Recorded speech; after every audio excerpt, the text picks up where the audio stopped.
Kelly. Good evening, everybody. Welcome to the September 29th meeting of Community Board 11's Elections Committee. My name is Jessica Morris, and I'm the chair of the committee. This is the first meeting I've chaired, so bear with me, and let's all do our best. The meeting is called to order at 6:37 p.m. And tonight we're joined by Kelly Nixon, staff liaison for our committee this evening. In order to conduct an efficient meeting, we've got a few ground rules to observe. So, You can't just read them right off the screen here? Can you see these rules? I can't, they're the same as what I have, correct? Yes, they should be. I think they are. Okay. Yeah, so I'm gonna, very good. So no one may speak till granted the floor. CB11 members, if you have a question about board business or wish to make a motion, please raise your hand and wait to be recognized. To raise your hand through Zoom, you go ahead and click the participants icon and you'll find the raise hand function there. Members shouldn't engage in a back and forth discussion unless we are having a discussion. The chair will recognize the next person to speak. Please keep your questions and comments brief and on topic to the discussion. Members of the public, if we have any, if you have a question or comment about the subjects on the agenda, please raise your hand and wait to be recognized. Khalid, if you would, we're going to now take attendance by roll call. Yes. 1 second, member. Okay, just to reiterate, there are 5 members on the committee, 3 are needed for quorum. John Green? Here. Thank you. Pascal Handel? Kim Jackson? Here. Thank you. Jessica Morris? Here. Thank you. Russell Schuler? Thank you. You have quorum, Chair. Thank you. And so, let's see. So the agenda for tonight's meeting was distributed ahead of time by the board office and was posted online. If there's no objection, we'll adopt the agenda as stated. Committee members, if you object to adopting the agenda, please raise your hand to be recognized. I see no objections. With that, we will adopt the agenda for tonight's meeting. We do not have any minutes in that this is our first meeting, so there are no minutes to adopt. I don't believe we have any announcements, as this is the first meeting of the committee. It's my understanding that being formal and following the script is to everybody's advantage, not because it makes me more comfortable, but because it ensures that we are delivering a consistent product in conducting our meetings. So, any announcements? Informational updates.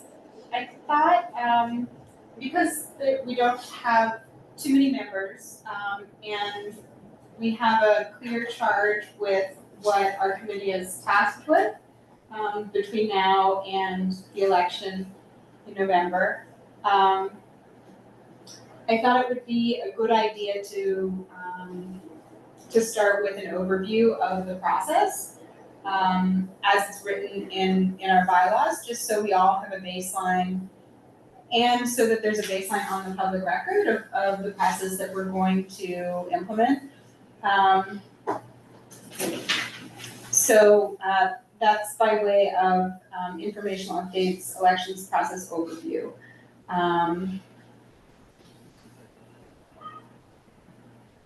I'm just gonna ask the committee members, be honest, have you read the Article 2 of our bylaws? Raise your hand if you have not. Fully. Got one hand. Not fully, but I've read some of it. I skimmed it. Very good. So maybe we can just go through point by point and kind of call out the critical sort of things that we're gonna need to execute, and in the way that our bylaws are asking us to do that for each of the items. especially for the nomination period, which is a critical part of getting to an election. So, and I can just paraphrase as we go. If there are any questions, please feel free to interrupt politely and pause. So the committee was established. We were all asked to serve in this capacity, and it happens every 2 years.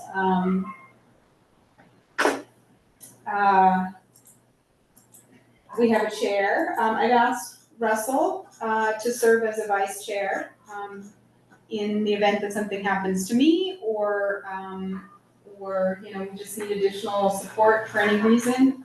Russell has agreed to serve as the vice chair of the committee. And the most important thing, I think, is making sure that we all get to the finish line in support of the board. We currently do have 5 members, and that's enough to get things moving forward. If it seems to make sense to bring on some additional members as we move forward, that's something that may be a consideration. So because we've accepted appointment to the elections committee, we're not eligible for a nomination in an officer position. And even if we were to resign, that doesn't restore any eligibility.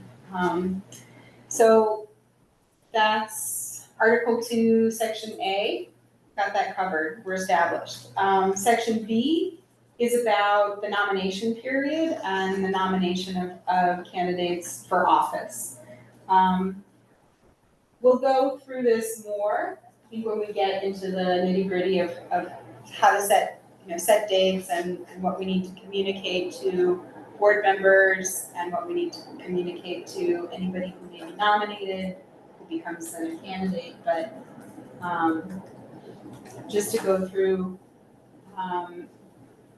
most of these points fairly quickly so that we have a sense of the overall process. So Article 2, Section B1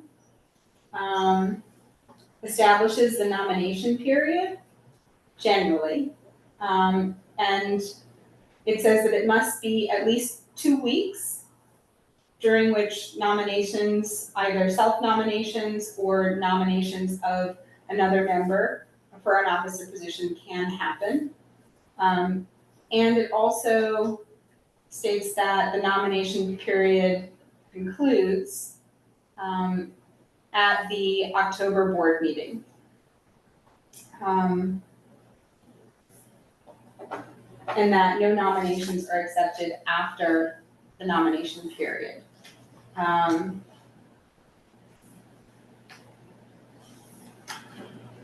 It also establishes some other criteria about a nomination meeting, but I think we are not in a position to move on that. So the idea would be that the nomination period would have to close in accordance with our bylaws at the regularly scheduled October board meeting. And it's my understanding that it could be at the end of the board meeting to extend that period as much as possible. Article 2B, number 2, that nominations need to be submitted in writing, and we get to decide what that means. In the past, there have been nomination forms or just another format in writing, such as by email, was also at one time, I think, accepted. Article 2B3, we are then, the elections committee, we are responsible for advising any proposed nominee of their nomination.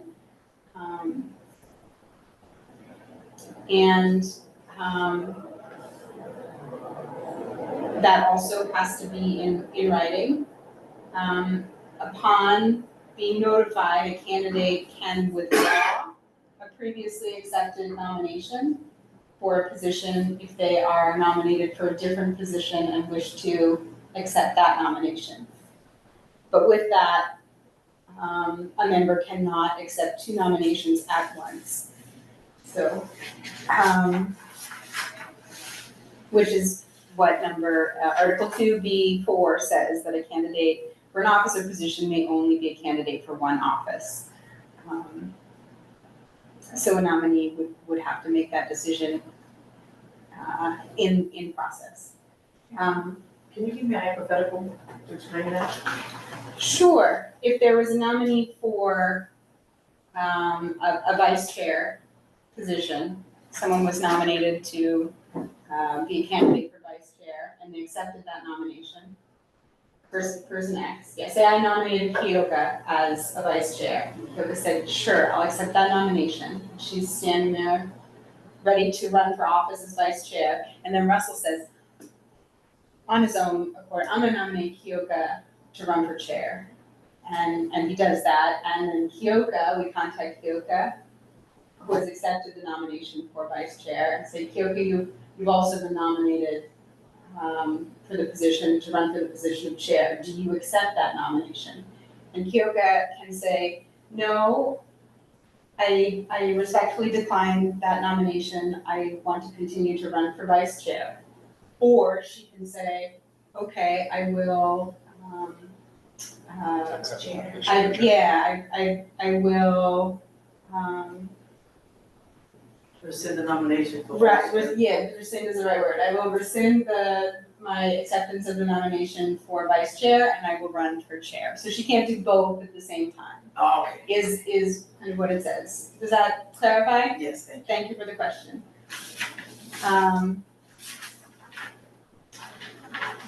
So in Article 2B5, the Elections Committee, we're charged with putting forward any required forms or documentation for the process, such as a questionnaire that all nominees are required to respond to, or a set of material that they must submit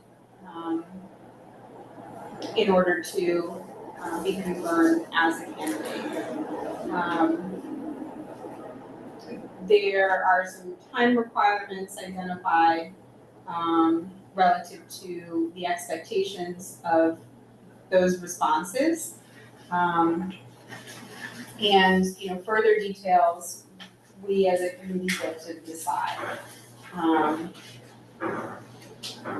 And so Article 2B6 charges us, the Elections Committee, we have to make the list of valid nominees available for review by members at all times during the nomination period. So that's going to be something that we agree on with, in conjunction with the board office, on how to make that information available to board members, whether it's a specific a document within the shared board files that board members have access to, that we keep up to date when there are new nominations, so that anyone can, any members can consult with that at any point during the nominations period. Article 2B7 identifies that we may establish one or more events to be held in conjunction with the elections process, including but not limited to a candidate's forum. And then the last article there, 8, this is a recent change that requires a minimum of 12 months of board service to be a candidate for an officer position. So that's a new rule that the bylaws committee passed this year, that the board passed this year, that we'll have to make sure we're in compliance with when we vet the nominees and move ahead with the process. Any questions about, that's really the nomination period in a nutshell.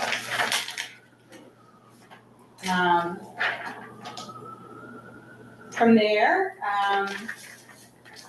there is more information about the election. And, you know, I might suggest that we can just touch on this briefly, but maybe put this section kind of to focus on the agenda next month. We'll have one more meeting. And in that, we can talk more nuts and bolts about how we're going to technically execute the election. I think in the past, it has been done with paper ballots. During COVID, we did it surprisingly effectively digitally, voting through a unique link. So Pascal, he's not here tonight, I think he's traveling, but he confirmed that he has some digital skills that he'd be happy to sort of lend to the process. If we decide to go that route, which we can talk about a little bit more in the next item when it's more kind of open discussion.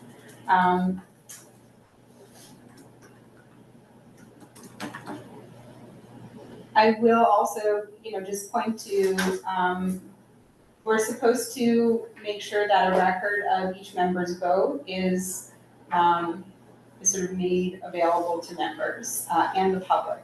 And that was surprising to me. Can you clarify that one? Sure. So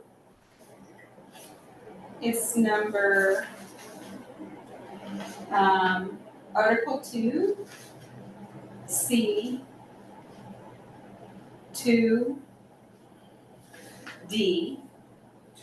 Yeah, which is on page 11. This is 11. Yep.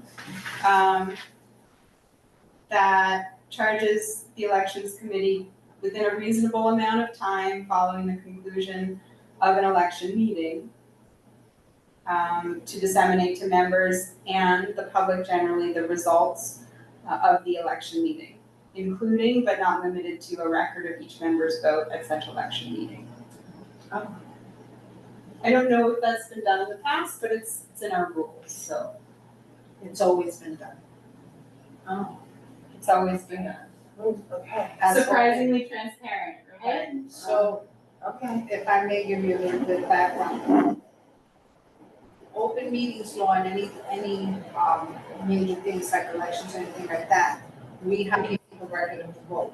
That doesn't mean that, so for instance, we've had a paper ballot, we've had it digitally, as well as we've had a hybrid, right? So if it's done paper, everybody votes, the elections committee collects them, they tally them, they're kept in the office, and then there's been scans of the votes, because it has to show that each member voted and what their vote is as part of transparency. I understand that. But That's always been exposing it to others, if I'm not mistaken, that's the question that I have. Transparency, I'm fine with. Right. But I know we can't change it yet, like that's not, It's surprising, huh? it's very surprising But to me. it's always been at one point, we used to raise our hands to vote.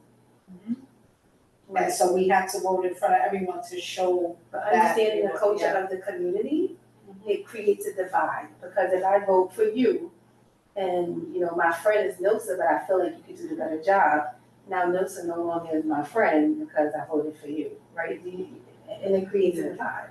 So, I just Noted. ignore me. No, not at all. That's why we're going through the rules and it's good to know the process. It's good to know the process.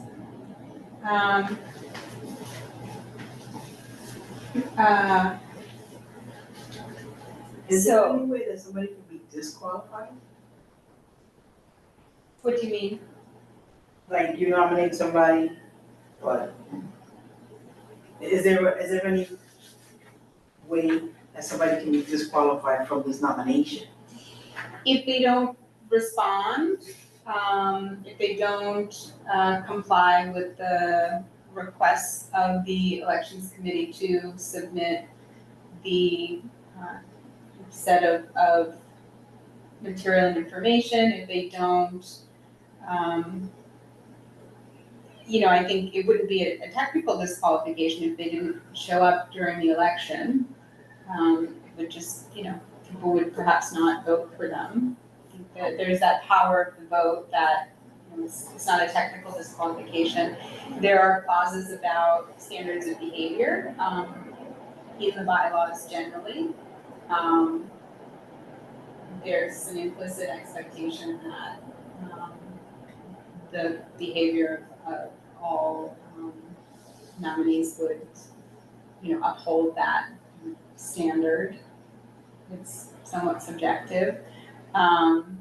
There are other kind of rules that board members are beholden to, conflicts of interest and other, other sort of rules that we all have to be in compliance with at every point.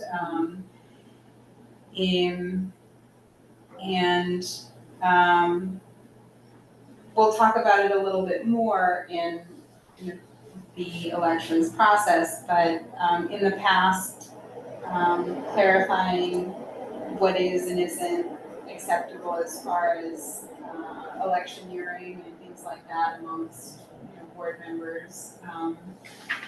There's been some ground rules that have been sent to the board. So we'll have to decide collectively as a committee how we want to communicate what those ground rules are. But I don't think technically grounds for disqualification beyond the sort of the expectations of being a board member in good standing. No, we don't have the power to throw someone out of the election. Sure, but that is a disqualification then. If they're not in good standing and someone nominates them, that would be means for disqualification, right? I'm just asking. There is a clause, This is only specifically with the elections section, but if you want to talk about conduct for membership, let me see if I can find it. So does attendance hold up in good standing? Like if someone is on the board, they don't attend their meetings, right? They're not in good attendance, they haven't been here, but someone nominates them because it's like, I just like this person, does that disqualify them? If their good standing should equate to attendance and things of that nature too, if I'm not mistaken. so, in response to a question, and I think, that's not something, outside of the purview of concern for the board leading up to this point. It's a very relevant question. In Article 2B5, which is, I'm gonna read to it. So the second sentence, in talking about the documentation that we're charged with requesting, it may include, but is not limited to, a resume or a statement of intent or other documents that permit an assessment of a candidate's qualification for office. Membership, obviously, as well. So if we wanted to make board attendance record a part of that submission and consideration, I think we would just need to state it clearly. Okay, yeah, it did say that a candidate in good standing, so where's the definition for being in good standing for the board? If you look at our bylaws, if you go under Article 1 membership, it'll try to clarify or set some parameters in terms of what good standing would be, right? So any member preparing for a governmental body, otherwise making a public statement, if a member is found to be in non-compliance with what's listed out here, that can be an argument for that member not being in good standing. And I'm under the assumption a member, upon gathering sufficient evidence and bringing a case before the board to, to bring the case that X member, I don't believe that X member should be qualified for this position, due to such and such reasons that are in direct conflict or violation of bylaws, right? So say for example, Nope, I got it. right, okay, right. So like you say, if you find that a member, even if they meet the 12-month, requirement, but then you come to find out that they've actually not been attending, meetings regularly, you can check in with the secretary and ask regarding like this member's attendance. And then you might want to make a case that, well, this person hasn't been here for a large portion of the meeting. I would wager or argue that they are not, qualifying. So I would assume that could be that case like such could be made.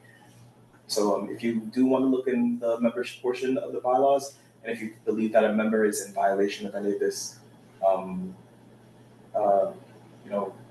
these parameters, then you can bring up that case. But here, look, in terms of conducting themselves appropriately, this is section 1A7. Fairly comply with this provision shall include conduct unbecoming of a member, including but not limited to disruptive, demeaning, abusive, or violent behavior at full board meetings, committee meetings, public hearings. Moving forward, misconduct of a substantial nature, conduct indicating the neglect of duty on the part of a member, or conduct materially impairing the ability of the member to perform such member's official duties. Communicating or otherwise representing the board only with either the advance approval of the chairperson or upon what am I reading here? Sorry. Yeah, okay, yeah, so essentially conducting themselves appropriately, adhering to the bylaws, or if you see that someone is not following the bylaws, that could be an argument that you can make. Okay? So, thank you, Khalid, for Trying to kind of help. pointing it, yeah, no, it's really helpful, pointing it back, and where we have the sort of process point to ensure that we are being clear about how we are going to evaluate nominations is in that point of communication to all board members, letting them know about the nominations committee. And Kyoke, and Russell, I think your input, we're going to have to move forward on crafting that communication and sending it out very soon to ensure that all board members are notified of the nomination period. But we can absolutely include that the criteria that our bylaws set out as far as being in good standing as a member, including behavior and attendance, are going to be considered in vetting any nominees. And then it will be our job to verify, in some cases, attendance and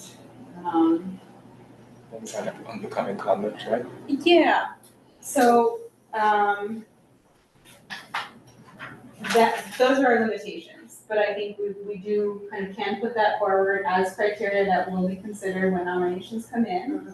We will then have to do our due diligence to do that background check and confirm collectively as a committee that the nomination is accepted and then notify the candidate. I think if any questions come up in that process, we're going to have to refer to our kind of our guiding documents and the data that we have available in order to move forward quickly. Does that sound reasonable? Okay, all right, great. But it's not a small job, and I think we want to be transparent and we want to make sure that we're inclusive in the process, but also that we are responding to what we've set out as our governing documents. So I think that's maybe enough for now of the process overview. And is it agreed that we can focus more on the nuts and bolts of how to run the election at our next meeting?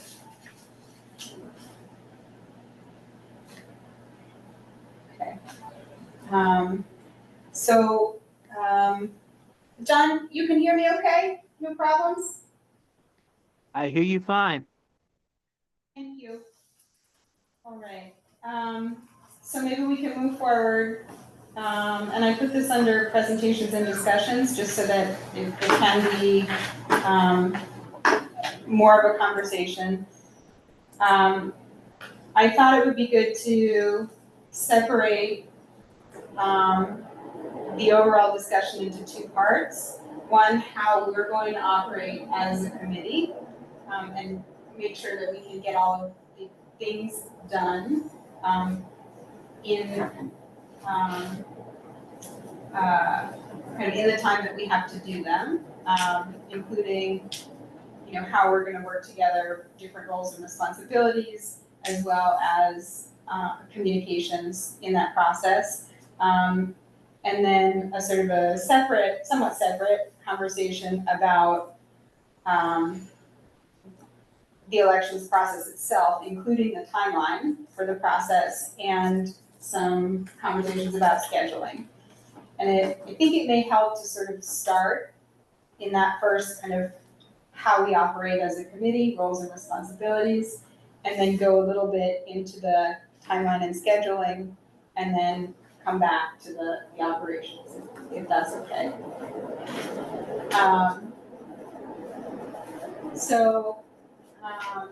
There is a CB11 elections email address, which is, for the record, here, CB11 elections@gmail.com.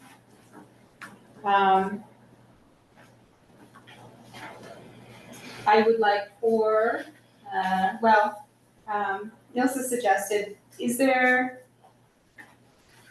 anything about that, maybe to sort of open the floor for things you'd like to see? If anything, small goal setting for the process, or how, if there's any specific way you'd like to be involved in the process to kind of open that up, to talk about that a little bit first. And if there's no kind of immediate response, we can outline the calendar a little bit, with the understanding that it'd be good to wrap our meeting. I think we can get there by 8 o'clock tonight. Does that sound reasonable? Okay. All right. I do have a quick question. When you said goal setting, can you elaborate on what that means? So that maybe we might have something that we put on the table tonight? Sure. Maybe I'll start with something, and then hopefully that kind of clarifies. My goal is to get us to elections with as robust participation across the board as possible, whatever that means, through the process. Really, I'm hoping that it's an opportunity for engagement as much as, the necessary process to define leadership. So that's sort of personally kind of what I would like to see in the process, is to really kind of have it be an active opportunity for engaging board members. Does that help? Yep, a little bit. If you want to think on it too, and it comes up later, or it comes up in the process, you can too. Any other thoughts going in before we keep plowing through?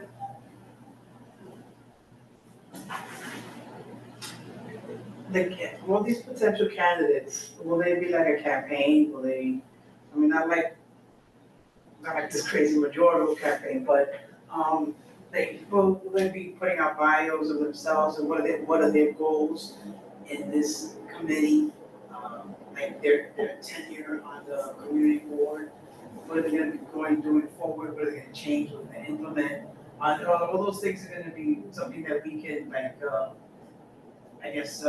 question and answer with them, all these candidates, any potential candidates. It's a great question. Yeah, so we're charged with this kind of at least one candidate forum, which is an opportunity to do that once candidates are defined.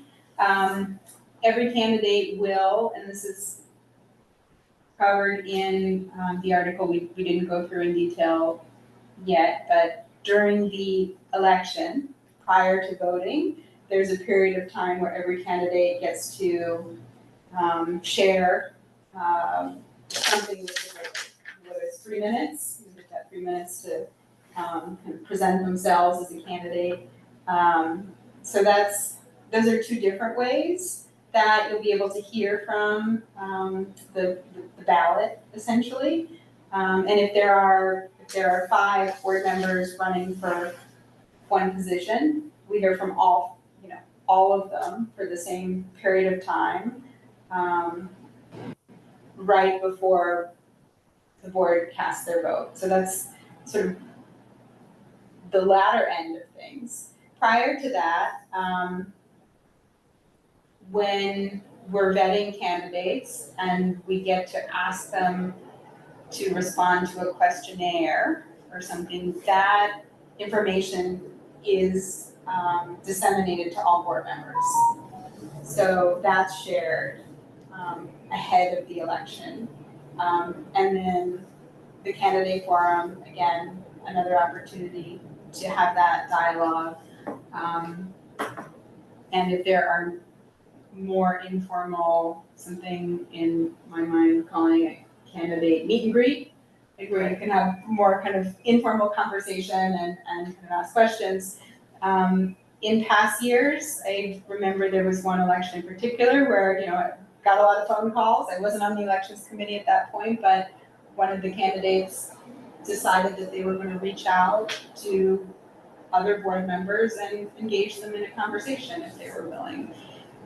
There's a risk of taxing on other board members' time or having that be unwelcome, but good faith actions to reach out, I don't think are against the rules in any sort of way. So, and that's something that we can talk about a little bit more specifically about where we may want to have a candidate forum, and when.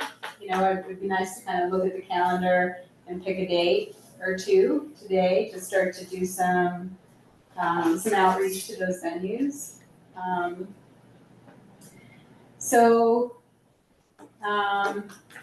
As far as roles and responsibilities, I would love,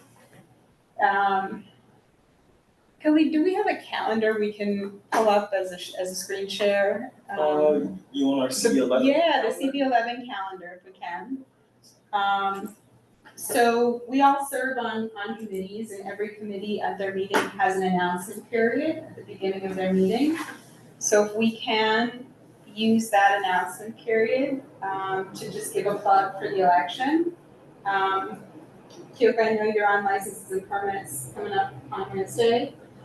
So if we can, between now and Wednesday, identify a couple bullet points of when the nomination period is going to start, what to look for, which would be an email with instructions, any expectations of nominees. We can kind of bullet it out what the key points are. And Russ, I see you're up on Human Services next Monday on the 6th. Part of the committee, right? No. You're not on Human Services? I'm on youth and education and parks. Oh, sorry about that. So then, I'm hoping we can cover all committees. If you don't have to be there, I can be there on Human Services. So you're asking us to be at every meeting? I think collectively as a committee, we can cover every meeting. I mean, I have no problem if that's what you're asking. You can attend virtually, you don't have to attend in person, by the way. You can attend virtually and request to be, Like John, I'm sorry? like John. Yes, yes. Right, request to be recognized in the joint announcements section of the meeting and state the case for the elections committee nomination period. I would try to do it in person. You're, Rusty, you're on youth and ed, right? Yes. All right. On the 14th. Kyoko, you game for giving a plug, for licenses and permits? Sure. All right. And And, you can call them as well. And public safety and transportation. And public. and public safety, is that all right? Okay, all right. And then maybe we can tap Pascal for, land use on the 8th, I'm working backwards there. Both John and I are on housing, so, John, would you wanna give a plug, on the 7th for the housing committee? Yeah, I'm vice chair, so I'll be there. Fabulous, all right, and we'll make sure there's some, the points to hit, beforehand. Russell, you said you do youth and education? Got it, okay. And then there's, economic development and culture. It's a question mark. And human services. And our committee for, we got bumped out last month and we had early this month for. Environment, open space, yes, Open yes, space and parks was on the 25th, right? yes. All right. I gave the plug, You did already? elections. I did. Okay. Just as a heads up, because we didn't have a date for the nominations period yet. We officially. Exactly, You also be part of something here that way. This is a matter of exactly. conversation. So if we're looking at the calendar, it's up on the screen now. Full board is on the 21st, which means that that's kind of our closing date for the nominations period.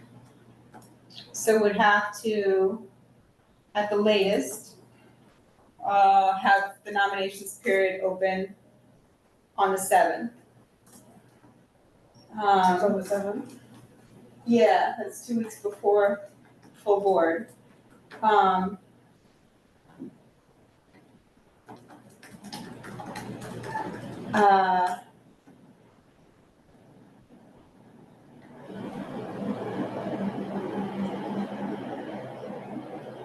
fell on the side of feeling that, and this is based on past elections experience, that a longer nomination period was somehow better. That the more time people had to identify their candidacy, the more time, the better. That would put the onus on us to fix what it is that we're going to be asking for of the candidates, and to get that communication out to all board members. Khalid, I believe in the past you provided the email for us to send out that communication from Yes. elections. So, I'll ask Angela to make sure you have access to that and then update it for this time period. Okay. And then maybe you can have it sent out by the close of this business week, opening up your nominations period to give you, an extra couple of days at the very minimum, right? Okay. Committee members, I would prefer more oversight from everybody, kind of weighing in on drafting that communication than just sort of unilaterally sending it forward. I would rather have, the day tomorrow, between today and tomorrow in the evening, to use the sort of templates we've got, put together the email, the communication, and then make sure you all get a chance to look at it and provide some feedback before we send it out to the board. Would that be okay? That's fine. Which means, Khalid, I think you're right on the schedule. If we can look to send that out on Thursday for a nomination period to open on Friday, October 3rd. Yeah, people. I'm not No, observant. you want to send by Friday, you're saying? Because I'm typing. Yeah, that we would confirm it by Thursday, send it out end of the day on Thursday, and have the nomination period open on Friday. Okay. That would require a little bit of feedback from committee members sometime on Wednesday. Take a look at it. Okay, so quick question, just because my brain works a little differently. Elections would be the October full board meeting or No, elections would be in November. November? Yes. The full board meeting for October would be the close of the nomination Close period, the nomination. where you would Got be it. receiving, right? Okay, so And then- let me just work back. Sure, no problem. Cody, in the corner where it says month, November. Yes. if you drop down, can we do custom? You can show up to 6 weeks. Weeks, yeah. 6 weeks. So I can get it See that? there. Like a larger version. Nominations, October full board. Nomination. And if you can, What are you looking for? this is, go back, this is October 26th to December 6th, so yeah, just, Yeah. until. Here we go, okay, so keep it there for, Oh, right here, oh, sorry. oh yeah, that's, This is good, I got it right. This, or you'd want a little bit this more? part is doing This maybe we something, can this part open is doing something, this part is doing something, it's all doing. a little bit larger. just take a deep breath, yeah. Let's try these, if that works. So the process, and this might help Coco, the process is really 2 parts. The first part is the nomination period, which is everything before the October full board. The second part of the process, which we have to think about before too long, is between full board October and November. And that's when we work out how to execute the election. Okay. Um, I'm better now. right, I get a little head spin, yeah. Good. The good news is, because I'm with you, the good news is there's a full week between that 3rd week in October where we have full board and when all the November committee meetings start. A full week where nothing happens. We can have our elections committee meeting during that period. And we can also identify if that might be a good week for candidate forum. Sorry, which week? That blank week right there in the middle. What week Starts is it? at 27. Okay, so the 27th, okay.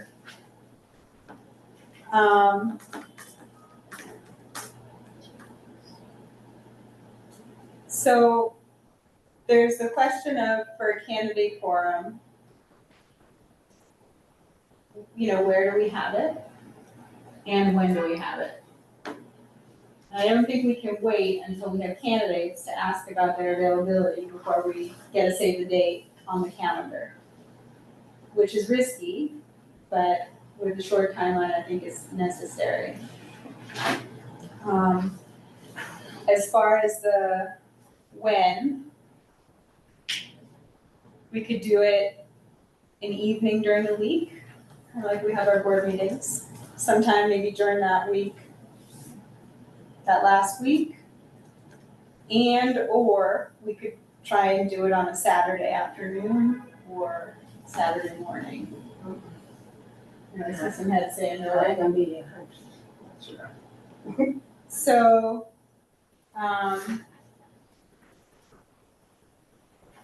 when I talked to Angel, earlier,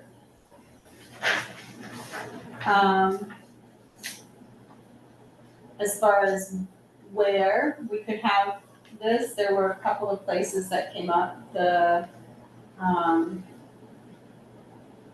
Museo has a black box theater that he suggested was an interesting spot. I suggested the renovated 125th Street Public Library. It just came online after some renovations for a while. The Silverman School is also a suggestion. So I think we obviously we can't decide that today, nor can we necessarily pick a date, but we'll probably have to do that before we meet again as a committee. Might I ask why we can't pick a date? We can? I mean, if everyone else agrees, like, if we're Sure. moving backwards, we know the timeline that we have. We know that this has to be done after the October meeting, before the November 4th meeting. We know when the scheduled committee meetings are. Why can't When we do we pick a pick a date? date? I'm with you. Thoughts? Suggestions? Well, the last nomination is the October full board meeting, right? The last nomination. So then you have a whole month to decide, because then the November full board meeting is when the voting happens, correct? Is that right, good? But my thought process, and I hear you, is we act like a month is a long time, right? It's not a long time. And then we have to ask for space. We have to ask these individuals for their space. And so if we pick a date, at least, we're asking them, hey, on this date, we're planning to do this, and we know what our options are, and we can say, to be determined where it's gonna be, but on this date, we've asked El Museo del Barrio, we've asked the public library, we've asked the open school, this is who said yes for this date. And then we have to be flexible because no one is available, but at least we have in our heads, you know. Equally as important, Coca, I think, and is getting this on board members' calendars. Because board members are gonna be candidates, and we need candidates to do the forum. So I think you're absolutely right that not only the logistics of securing a space, but also making sure that that there's an awareness about the forum from the get-go, so that candidates can save the date, so that, so that other board members have it in their mind that there's something going on that date. And it may be a lot to ask of us and candidates having to, everybody's got something on Sunday, right? Maybe there's a forum and maybe there's a meet and greet. So that there's one opportunity during the week and one opportunity on the weekend. It's more work, for sure. At the same time, I think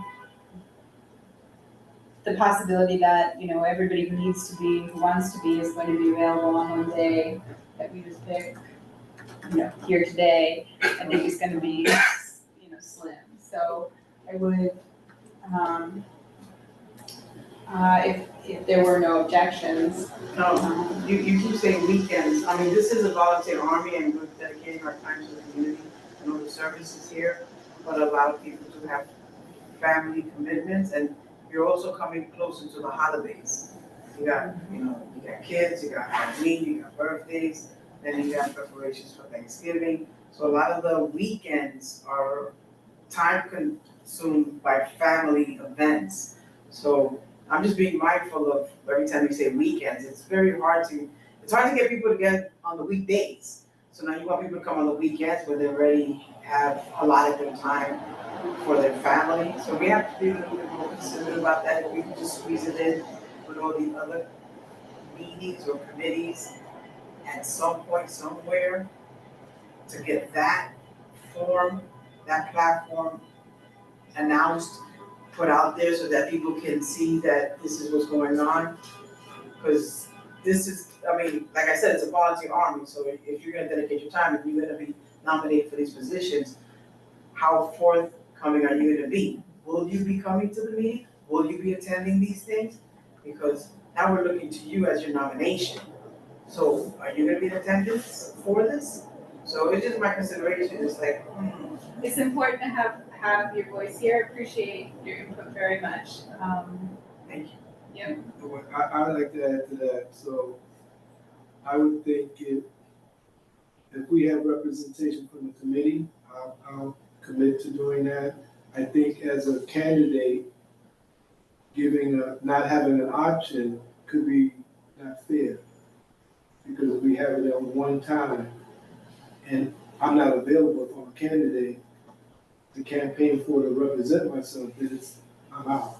Why does it have to be on a weekday? Because work or whatever. At least I would think if we could have an option to doing that, and we could have committee representation, whether it's just 2 of us. I'm saying this on behalf, I'm trying to commit myself to doing it, being there to be able to see whatever, because it is a period in which people are campaigning. Right. So that's to say, I'm saying for that, if you say it one time, that might be it. And then if it's always gonna be the wrong time because it's a weekday or a weekend, we work, then we have families. So I'm just saying it's giving them options, so give people an opportunity. This is my thinking, like we are thinking about this for the first time. With all the other things that's going on.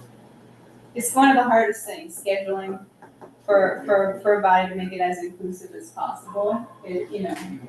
We all got lives, right, in many different dimensions, and this is an extra thing to ask, but, it's a nice to have. And I think if we look at it as, an opportunity, and can make it as, valuable as possible, for candidates, for the board collectively, then, that's where the good is.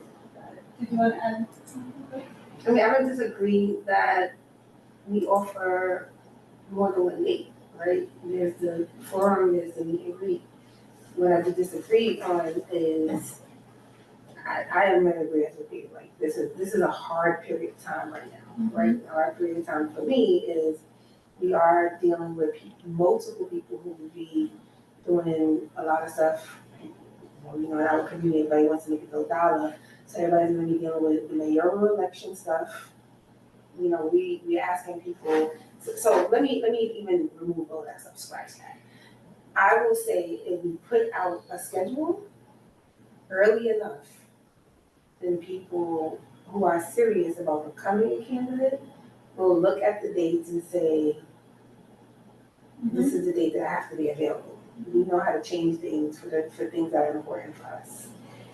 So why can't we convert that meet and greet to be something? An opportunity.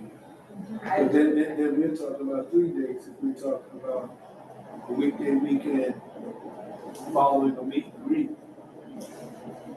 may I just, whatever they are, whatever the opportunity to gather becomes, I'm gonna call out some dates. So meet and greet, that could be, in my mind, the same thing as come meet the candidates. Exactly. Forum. Show your stuff, whatever, turn that into something. If we just meet and greeting, just, you're drinking your scotch and your black, your Johnny Walker Black and eating Family friendly. your bean pies and all that kind of stuff, what are we actually doing? So I think, Russell, to your point, to the idea of trying to plan something when we don't know what it is yet, that we get to be flexible with that. And once there's a commitment from candidates, whether there's 2 candidates, whether there's 7 candidates, then we can responsibly decide what the format is, right? If there's, depending on what that response is, what the commitment is from the candidate voice, we can respond accordingly. And I think they'll wanna know ahead of time. A lot of this I think would be contingent upon the number of candidates that actually voted. Understood, and we can't, so maybe I'm gonna call out some dates, just to kind of look at them relative to the other things we've got moving.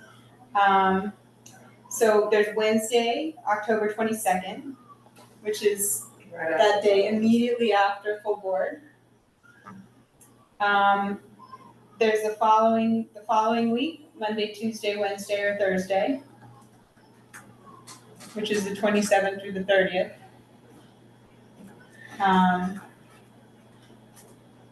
There's a Saturday, November 1st, Saturday, November 8th, Saturday, November 15th, Saturday, November 8th. and Saturday, October Right 23rd. after the elections? Saturday, November 8th. What time would on Saturday? If you do it on a Saturday, what time would that be? If we did it on Saturday, what time would that be? On the 8th, I'm an SAT tested center, so that's automatic. What's the first Saturday? First. The 1st or the 8th? Yes, the first. Is it the first? I guess. So, I'm just asking because again, my brain works differently. So these dates, you're thinking about this for the candidate forum or for the meet and greet? They agree. Okay, meet and greet these days. Right. So the candidates can campaign to whatever platform, you know. So if they have a date, they can say, well, look, I'm gonna be here. If you wanna ask me questions, why I'm No, as a absolutely. candidate. It'll be those dates, but they have to pick the slot. We'll give you the dates. But so Leslie, I just wanna clarify, we would not put all those dates out there. We're gonna have to pick, We're picking. yeah, Right. we're gonna have to pick a couple of them. I would say not more than, we could start right now with 3. 3 to get to what? I don't know, we can keep 3, we can always, if, 2 during the week and a weekend. To give people options. So how many candidates will be running? So that they'll have the options to, so if we have 10 candidates, right? 2 one day on the week, 2 one day on the weekend, and the other 5 on the weekend, according to their schedule. Whatever the time frame they can fit into. Or you can have 1 day during the week So and 2 who's gonna weekends. accommodate the space for all of these dates? That's my question. Like, I mean, we're asking really. I thought you said the living room. I come to my house. I always got a piece of fried chicken, fried rice, and cornbread. Listen, y'all are very welcome anytime to come. I guess what my thought process is, we're asking, so we're thinking about candidate forum, we're talking about meet and greet, 2 different things, right? Candidate forum is the place that we are thinking about El Museo del Barrio, right? El Museo del Barrio. Those are the places that we thought about that was offered as possible space. Yes, they haven't been offered, but. Not offered, but like offered as a suggestion. Suggested, yes. And then the meet and greet would be somewhere more local, right? Wouldn't be one of those spaces. The NY, yeah, the public library could host a meet and greet. Like they have, it's a sort of flexible space. And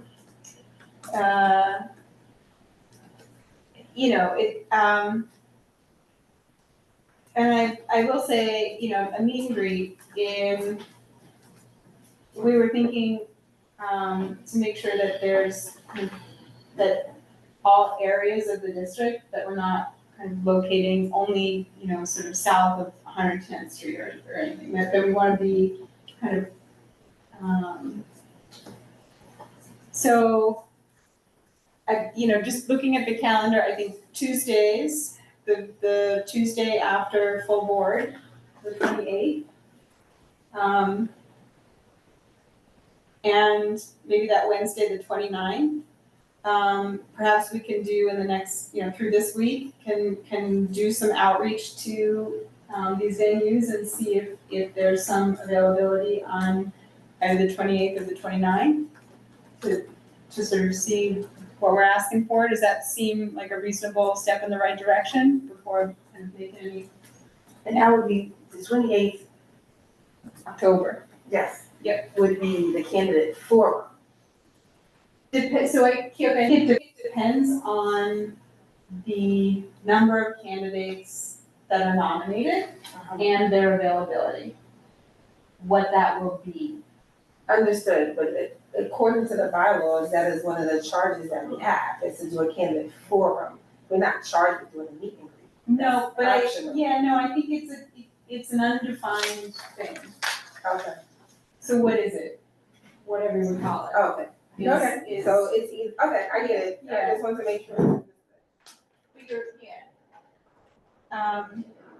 I would, so the Saturday the 25th of October, the 1st of November, or the 8th of November, all those Saturdays, I would look to the public library, and see that might be a good Saturday afternoon. Libraries generally aren't super busy, but it might be a good opportunity for them to say yes, and for folks to trek up there. So if there aren't any objections to those possibilities, I'm and not objecting, I just won't be there on the Saturday. that's okay, I can commit to being there.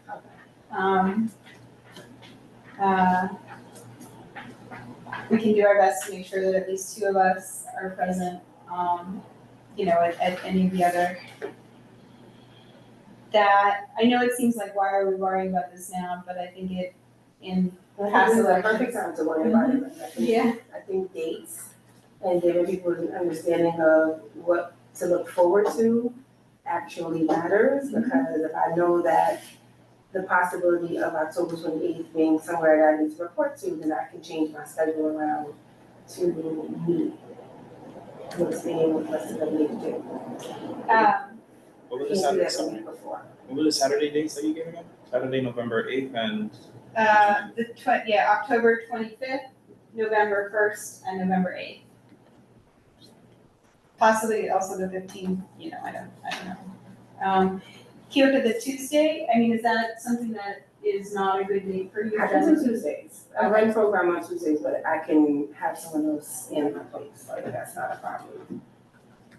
And is Monday preferable to Tuesdays for the 27th? Weekdays are fine for me. The only dates that I have that I can't make it to anything is third Wednesday of the month, and that hasn't been an option. So I am okay with all the weekday dates. Saturdays, I personally will not. I'm not gonna say I won't. I possibly. I'm like, no problem. And then one of those weekday evenings, the 27th, 28th, or 29th, we would have presumably an elections committee meeting as well to talk about the nuts and bolts of the election. So November 8th, that's a no-no for me. Oh, no, Russell, okay. Depending on the time. Afternoon, like 2. Yeah. I just think weekdays are so much better. But don't go by me. Maybe give people family time. Absolutely. We know, so many meetings, and then For your family. on Sunday, you wanna be with your mom, you wanna be with your kids, so I just don't agree to a weekend. What do you think about that? Jessica, what dates, sorry, for the next elections committee meeting? You were suggesting? Oh, the 27th is Monday. Would that be okay to schedule our next meeting? You'd have to ask, well, let me confirm, of course, with everybody here, but then ask, Angel? Joan, yes, right. Sure, okay. All right. So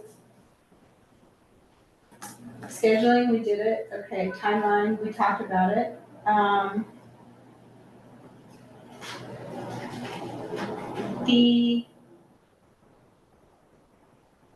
So all of the nominations period and these, the meet and greet or the forum, that would happen, that would be sort of essentially the lead up before the election at full board. I mean, that's the push kind of right now.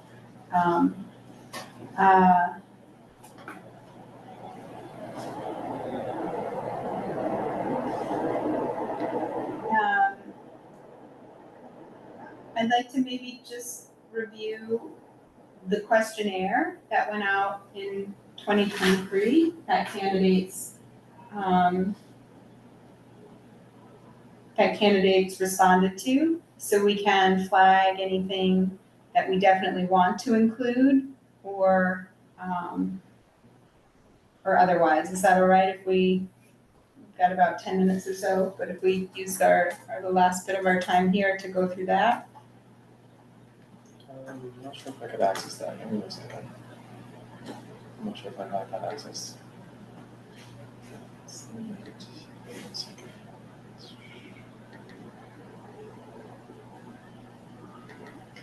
I'll also just say, when I was on the elections committee, not last cycle, but the cycle before, we can't run for office or, disqualified from that, but that doesn't mean we can't actively nominate. And I took it as a responsibility to understand where there were gaps and kind of take that opportunity to make nominations. It's, we are not restricted from doing that in any way. So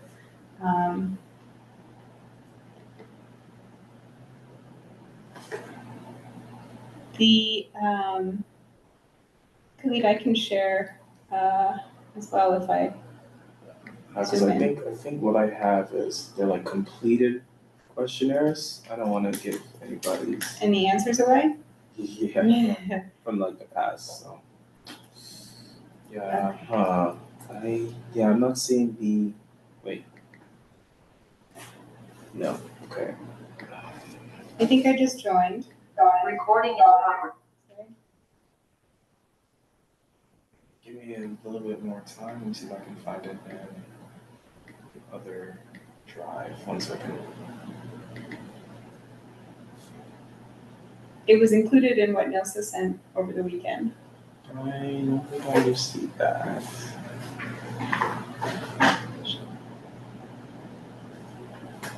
Yeah, I don't have. At least I'm not able to find it right now. Let me see.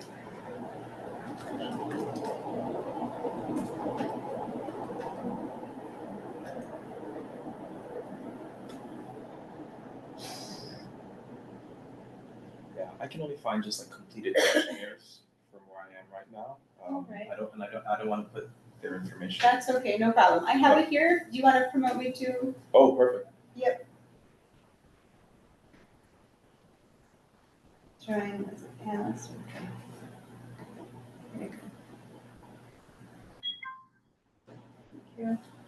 Okay, and I'm gonna share. Yeah, so sure. Go ahead. Share. Okay, here we go.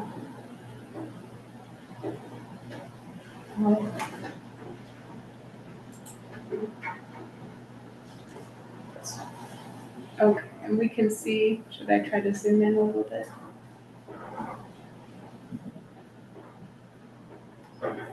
So there's the basic, your full name, what position you're running for, an opportunity to outline what the role of the position is. I'm not sure, that's a sort of open question, but it gives an opportunity to define. A response to what skills and experiences do you possess that qualify you for the position. Check the box on how you view leadership, and an opportunity to explain. A statement on how long you've been a member of the community board. a question about leadership background and managing projects, successful projects, and providing an example and the outcome. Question about leadership style with some answers to select from, and then an opportunity to expand, answer. A question about effective relationships with the full board, and how leadership would maintain independence. I had a little question about that question, but that's something to consider, so can maybe return to that. Question 10 is, how would you address or mediate conflict within the board or within the broader community we serve? And a little bit about how the candidate collaborates to create productive partnerships within the board and within the community. And then what are the top 3 issues facing East Harlem? Nice.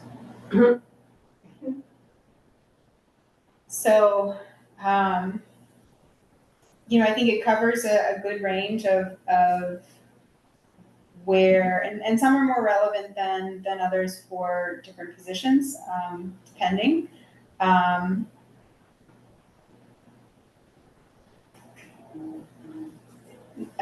Nilsa, can you clarify, was the questionnaire sent out as soon as nominations were accepted in the past? Or did it go out at once at the end? At once all the nominees were finalized, everyone got the same thing. So everyone was supposed to send either their resume, curriculum vitae, or a personal statement. They had a choice, and then I did not create that. I don't remember, I think that was the previous iteration of someone, when we sent it out as well. So that went out, so they had to do that in addition to, so that everyone can get a sense of where people were. And then the responses, which were a requirement, it was a requirement for candidates to respond. Right, some of it was done, some of them was posted up and doing one like digitally, so that you can go in. There was actually a link that you can actually look at. For those that didn't have access to a link, it was emailed right to everyone collectively. So it's circulated to the board, everybody's, all of the candidates' answers. Right, so we'll have it be I think that for this one specifically, they actually did a link and it was sent an email, so that you could see the candidate statement, their resume, whatever they sent, so as a body, you could see what each one had submitted. In some of the material, I think one of the resumes or CVs did not circulate because if they contain sensitive information or. But it was only internal to the board, not to the public. And then if you wanted to get a little information, addresses had to be blacked out and stuff like that because that's private. So it was only relative to what the campaigning was, because you could campaign, or at least it's always been that you can campaign, but that's why I wrote something, because, sometimes people's time, like you don't wanna get a call on Saturday when you're with your family about something that, boundaries. So that means we don't have to nail this down or finalize this right now today. We can think about this a little bit more, weigh in, make any adjustments to that questionnaire that we may feel are relevant to where the board is at now. And then kind of be prepared at the close of the nomination period, at the close of the full board, to have that circulate, so that the candidates have plenty of time to respond, and so that we have plenty of time to then package that for the board to consider while taking up with a candidate forum or meet and greet in the time between October full board and November full board when we have the election. Does that sound like we covered all bases? Yes. Thank you so good. Any other thoughts, concerns, considerations? Just real quick, I'm just thinking about the time again, I feel like we continue to sit and act like a month is a long period of time. It's not a long period of time, and it goes really quickly, especially with everything that we have. Committee meetings, full board meeting, everyone has outside stuff as well. So maybe, like, I don't know if a check-in before the next check-in would work, and maybe we do some tasks. Each of us need to take a task of some sort to kind of complete, like, I just don't wanna like miss something. I think, I'm fairly, I am new, and I wanna make sure that, the work is getting done so that it is reflective. Like, once we get in front of everybody, we have, answers to individual questions, and we have a plan. We have a contingency plan, I think that makes sense. So I don't know what it looks like, because I didn't think that far, but I just feel like a month is just not a long time. I agree, Yoko. We're limited by open meetings law, and we can't meet I didn't know. without. You're right. But no, I think you're right in identifying some tasks and taking some ownership of different tasks, is, what we totally need to do. So there's, in the immediate, this week, the collective activity of, feedback on our communications, to announce the nomination period. I don't know if you would want a bullet point, what that announcement period would be at each meeting. What are the talking points for the? This is when it is. Right here. I mean, it's pretty simple. We talk about being Or maybe task Russ, oriented, we gotta talk about, I'm always of the mindset of who's gonna do the work, what work has to be done, who's gonna be done, on what time frame, when is it deliverable, and who's gonna do it. Nelsa? Just a suggestion, I'm not even sure it's a good suggestion, but if you have a common file for the elections committee, like for instance, that leadership survey, that might be a point where everyone can put in their comments or their cross-outs, so that then you tailor it to what you're thinking about. And then that would technically be a finished product, so that you can finalize it at the next meeting.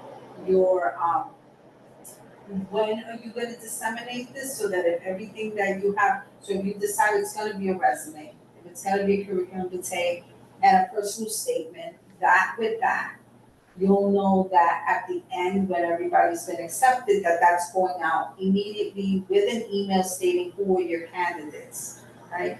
In the meantime, you already talked about potentially this week, trying to finalize for those 2 dates, different places. So then you have that as well. What you don't want to do is overcomplicate the process, because then what's going to happen is you're gonna get lost in the complications when it seems like you will have an idea of how you want this done. So it's deciding, we had a candidates night in the past. There was a time when there was a candidates, a meet and greet or candidates night that was done virtually.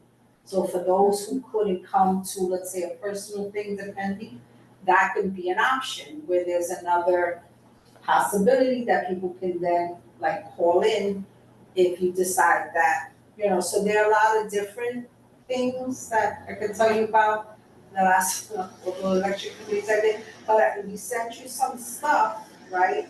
So that I did something regarding best practices, because people were calling people late at night. They were talking about sometimes about race, about gender, inappropriate. And so that's something for you to work on. You already have something that when you all read it collectively, you may say, well, I don't think this is necessary, but maybe this is a good point based on my experience, and then that you can then tailor. So that you have a lot of the bare bones stuff already, that by your next meeting or your check-in, nothing says that you can't talk informally via email or by a call, but if you're deciding on stuff, and then that's where you want the public to be transparent, So I'll say, we're gonna have to look at things on, through email, digitally, and respond between now and then, just because building consensus, getting input. So, if ever you feel like you'd rather have a conversation to share your opinion, I'm totally open to that amongst committee members. You can look at something, read through it. If you've got a response and you just want to share it verbally, we can find the time to do that. I'm flexible and here to be supportive of however we need to make this process happen. Acknowledgement of having received something that you're gonna take a look at, that goes a long way. So if you can kind of just say, got it, we'll take a look, and if you have a time frame, I'll look at it on Sunday, then, that's helpful. I think when we're trying to figure out what that responsive time frame is. So, a suggestion also, that, as you're saying, think about like your meet and greet. What would you, if you were going to meet and greet, what would you like to see? cookies. So, right, so if you write your notes, then when you come back, all you're doing is talking about what everybody wrote, you go around the table, you're done. Like one thing that is happening at an election at my building is that they've already given us a little thing saying, nobody's gonna ask 2 questions in a row. You ask one question and then it moves on to someone else and one, right? And that's a good idea, because people have a tendency to monopolize the question and follow. So you get to ask one question, then everybody else, and once everybody asks the question, then you can go back. Yeah. So it's something that. Tiger House rules. Yeah. Good. Thank you, everyone, for your support and contribution and patience, consideration, commitment to the process, being transparent, and getting us to the finish line. I'm sure Nelsie keeps saying she's sure we're gonna get there. I'm sure we're gonna get there. I think, there's no other way than to get there. You have a good team, you're all gonna work together, and it's new. So you guys can come up with different ideas, which may better inform whatever has been done, and may help inform like in the future, like once you do it. And then things, if you think about longer. We did it virtually back in COVID. That was like miracle. Listen. Right, You've done it virtually, in person, hybrid, so, and then that can help you inform this process of the bylaws, because in reality, the committee is not being correctly. The nominating committee is a committee that goes around the list of the board members and actually nominates. This is really the elections committee because you're managing an election. So, something to think about in the future. New business, old business, roll call. Okay. Sorry. John Green. Here. Thank you. Pascal now absent. Kilka Jackson, excuse me. Jessica Morris. Here. Russell Schuler. Yeah. 8:06, we adjourn.